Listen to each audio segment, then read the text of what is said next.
समाज को सुस्थ एवं भल रास्तार चलैवाई जड़े केवल गुरु भाव में नुहे जड़े दार्शनिक भाव श्री श्री ठाकुर जो अमृत बाणी सी आज वास्तव में समग्र विश्व को मनीष पुणिया शिखेवा समग्र विश्व को प्रेममय करवा मनीष प्रति श्रद्धा या ये कथा को एत सुंदर भाव तार प्रचारित करवा प्रसारित करवा अनुपालन कर जो प्रक्रिया ये प्रक्रिया को आज एक बड़ आदर्श भाव में भारत वर्ष धरिकी चली श्री श्री ठाकुर अमृत बाणी को पढ़िले मोर पिला दिन पढ़ी गोटे छोट कहानी मन पड़े अरे महर्षि वाल्मीकि आश्रम को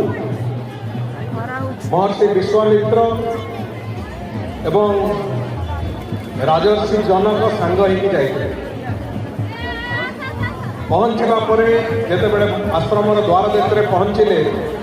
महर्षि वाल्मीकि शिष्य मान अनुरोध कले शिष्य मान आदेश देले जे प्रथमे राजर्षि जनकर पद पूजा कर आसन ग्रहण करने द्वितीय महर्षि विश्वामित्र आसन ग्रहण कर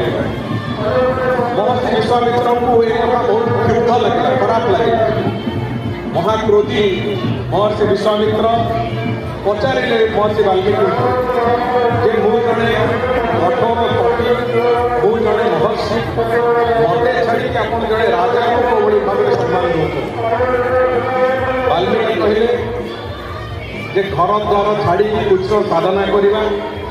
घर द्वार छाड़ी सबुठ निजक निरासक्त करके बाहर तपस्या करवा हुए तो सहज हो